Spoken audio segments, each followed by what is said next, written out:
तो ये क्वेश्चन है, find the value of sine 2π/7 plus sine 4π/7 plus sine 8π/7। ठीक है, तो इसका वैल्यू निकालना है। तो यदि हम लोग यहाँ पे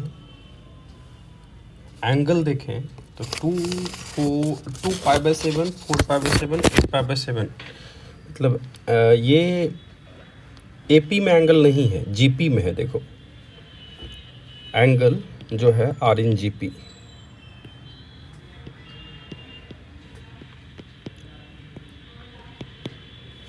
और यदि इस क्वेश्चन को कॉम्प्लेक्स मेथड से बनाएं, कॉम्प्लेक्स नंबर के मेथड से, तो जैसे आपको याद होगा e⁻I is cos theta plus I sin theta, इस टाइप से लिखते थे।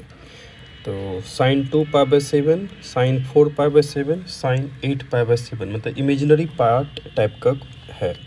तो इमेजिनरी पार्ट का सम निकालना है। ठीक है, तो मान लेते हैं complex number z is equal to cos 2π/7 plus iota sine 2π/7। तो z की पावर 7 का वैल्यू क्या होगा? z की पावर 7 यदि हम लोग निकालें तो this is cos 2π plus iota sine 2π। इसका वैल्यू क्या होगा बताइए? -1, बिकॉज साइन 2π 0, तो दिस इज -1। सो z की पावर 7, सॉरी +1 होगा, इज इक्वल टू 1 आ गया। इसका मतलब z की पावर 7 -1 का वैल्यू क्या होगा आपका? 0। ठीक है, अब यदि z की पावर 7 -1 को फैक्टराइज करेंगे हम लोग, तो ये कुछ इस टाइप से बनेगा, z - 1 into sum complex number z1। ठीक है, इज इक्वल टू क्या है आपका? 0। तो यहाँ हम लोग लिख सकते हैं z की power 7 -1 by z -1 equal to z1, और z1 क्या हो जाएगा? ये हो जाएगा 1 plus z square plus z cube plus z4 plus z5 plus z की पावर 6। GP का सम हो जाएगा, हो गया ना यहाँ पे ये। ठीक है, अब इसके बाद और इसका वैल्यू 0 होगा। सो 1 plus z square plus z cube, z की पावर 4, z की पावर 5 प्लस z की पावर 6 इज इक्वल टू 0। ठीक है, ये आ गया। अच्छा, और एक चीज़ यहाँ पे देखते हैं, ये यदि कुछ है, मान लो z, मतलब इसको तो हम लोग जूम कर लिए हैं z, तो हम लोगों को निकालना है क्या? z plus z square plus, मतलब जो हम लोगों को फाइंड आउट करना है वो है z plus z square plus z की पावर 4 का रियल पार्ट निकालना। ध्यान से देखिए आप,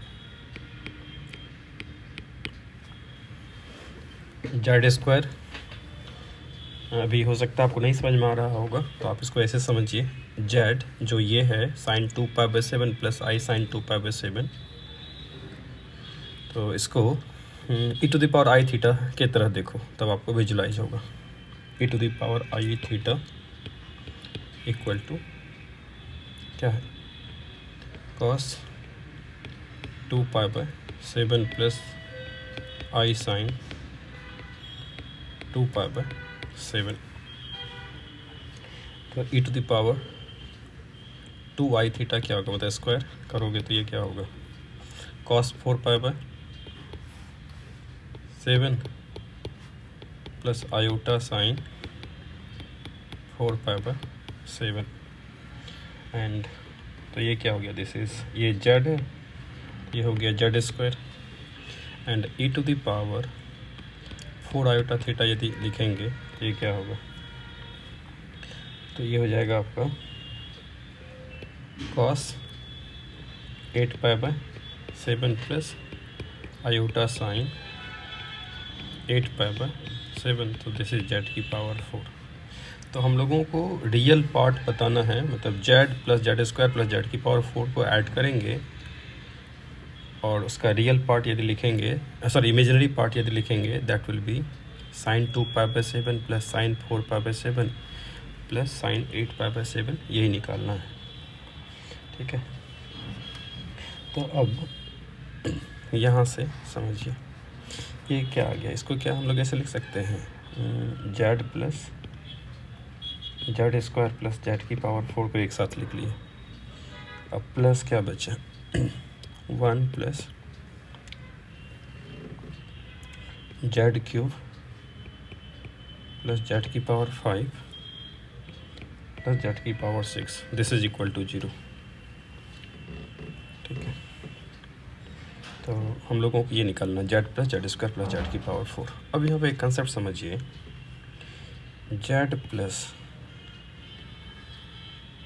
जेड स्क्वायर प्लस जेड की पावर 4 को यदि स्क्वायर करोगे तो ये क्या मिलेगा, ये होगा जेड स्क्वायर जेड की पावर 4 प्लस जेड की पावर 8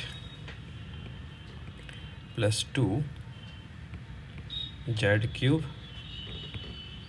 फिर जेड की पावर 6 प्लस जेड की पावर 5, ए प्लस बी प्लस सी का होल स्क्वायर का यूज़ किए, तो ये क्या हो जाएगा, देखो जेड स्क्वायर रहने दो, जेड की पावर 4 रहने दीजिए, जेड की पावर 8 को क्या लिख सकते हैं, जेड की पावर 7 इंटू जेड, और जेड की पावर 7 यहाँ से देखो क्या है 1 है, तो ये क्या बन जाएगा जेड की पावर 7 इंटू जेड, तो जेड बन जाएगा। अब प्लस ये चीज़ क्या है 2 प्लस, अच्छा जेड क्यूब जेड 4 जेड 5 को आप क्या लिख सकते हैं, तो इसको आप लिख सकते हैं -1 minus Z square -1 minus Z square minus Z की पावर 4।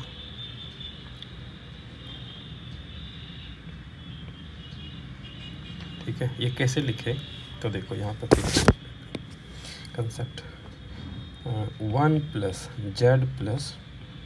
जेड स्क्वायर से लेकर के जेड 6 तक का तो सम 0 है ना, तो यहीं से आपको चाहिए जेड की पावर 3 प्लस जेड की पावर 5 प्लस जेड की पावर 6, तो ये आ जाएगा आपको। ठीक है, इसको हटा देते, तो ये कितना आ गया, जब आप इसको सॉल्व करेंगे तो ये आपका बनेगा minus Z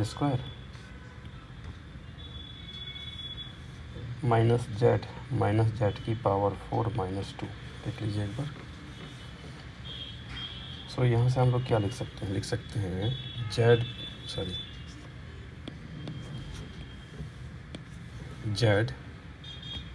plus z square plus z की पावर 4 का square plus z square plus z की पावर 4 प्लस 2 इक्वल टू 0। तो अब इसको, इस पूरे टर्म को यदि हम लोग x मान लें, तो अब देखिए किस टाइप का क्वेश्चन बन जाएगा। तो ये हो गया x square plus x plus 2 equal to 0, where x equal to क्या माने हैं, z plus z square plus z की पावर 4, इसका रियल पार्ट चाहिए। तो इसको फिर यहाँ से x की वैल्यू निकाल लेते हैं, क्या होगा -b plus minus b square minus 4ac, तो -7/2, this is -1 plus minus √7 iota by 2। अब x का रियल पार्ट चाहिए, सॉरी रियल बोल रहे हैं, इमेजिनरी पार्ट चाहिए, यहाँ मैं रियल लिख दिया था क्या, सॉरी यहाँ पे इसका इमेजिनरी पार्ट चाहिए। तो इमेजिनरी पार्ट क्या होगा, so imaginary part of x is √7/2। -√7/2 नहीं लेंगे क्योंकि हम लोगों को चाहिए sin 2π/7। इसका वैल्यू पॉजिटिव होगा क्योंकि 2π/7 फर्स्ट क्वाड्रेंट में लाई करेगा, प्लस sin 4π/7 प्लस sin 8π/7। ये सब वैल्यू जो होगा, यदि आप इसको ध्यान से देखेंगे ना, ये वैल्यू एक पॉजिटिव आएगा। ठीक है, तो होप आप लोगों को समझ में आया होगा।